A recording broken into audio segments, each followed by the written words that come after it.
Ano po yung ating homemade chicken nuggets? Ayan guys. Ketchup po sa aming isasawsaw. Depende na po sa inyo kung ano yung gusto nyong pagsawsawan dyan. Okay, let's eat chicken nuggets. Good morning guys. Gagawa tayo ng chicken nuggets. Since nuggets ang mahal ng nuggets, kaya gagawa tayo ng homemade nuggets. Ito yung ating chicken. Dapat yung chicken is yung grinded.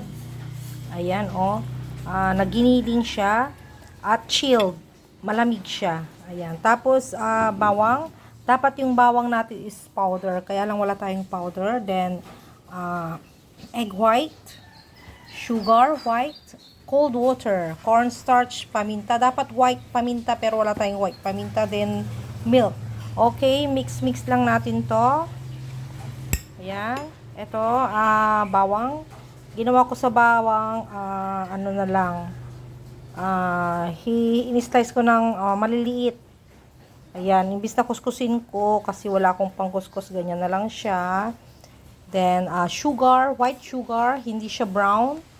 Kasi, iba yung lasa ng red sa white. Ito, 2 tablespoon. Ayan, yan, tatlong tablespoon kasi yung ating manok is 1 kilo yan eh.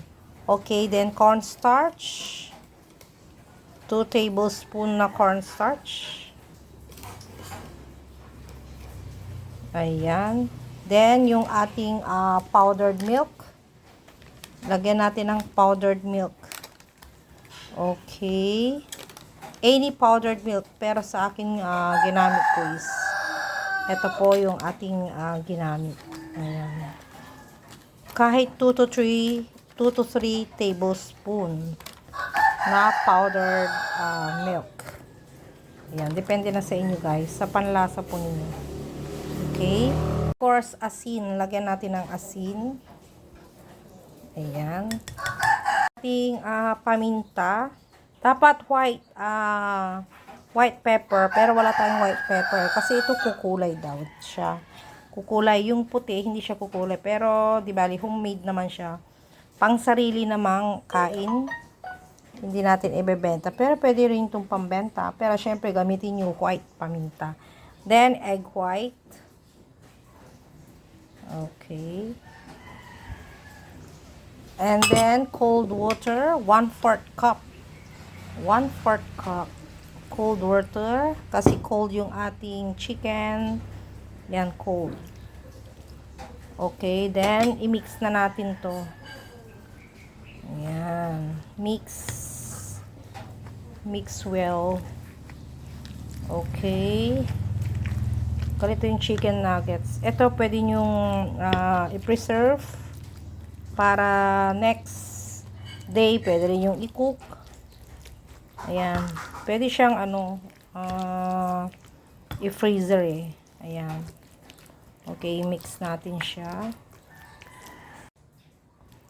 Ayan guys, i-mix natin mabuti. Doon sa pinigilingan natin, merong sumamang carrots. So. Pero, it's okay. Ayan. Ito na yung ating mixture ng aking gagawing chicken nuggets. Ayan.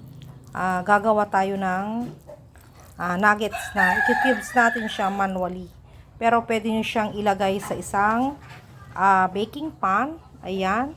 Ifa-flatten siya. Then, i-chill natin. Then, i-slice into cubes. Pwede.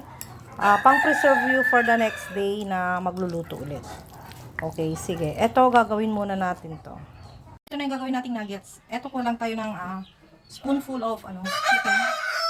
Ayan. Depende na sa inyo kung gaano karaming o ating i-shape dito sa harina. Ito, harina to. Or any, kahit na flour, pwede.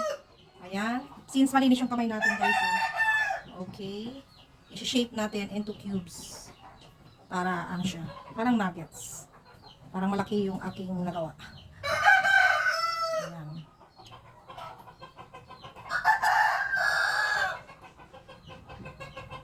Okay. Ayan, gagawa natin siya. I-shape na. Parang malaki yung aking nagawa. Ayan, so ililit natin yung next na gagawin natin. Ililit natin. Ayan, ito is i-fry natin. Ayan po siya.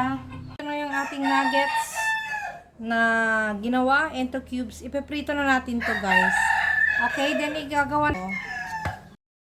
Ayan, ipa-flatten na natin sa pan natin. Ayan, then ating ipi-freezer or i-chill. Yan. Tapos, pwede nyong iluto yan for the next day.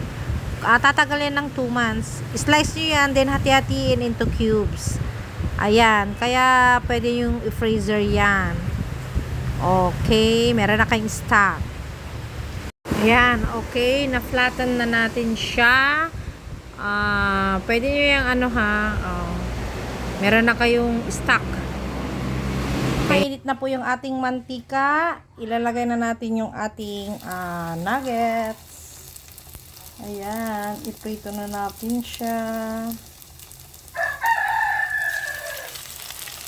Guys, luto na yung ibang nuggets natin. Ayan. Ayan, brown na siya. Pwede na yan. Okay.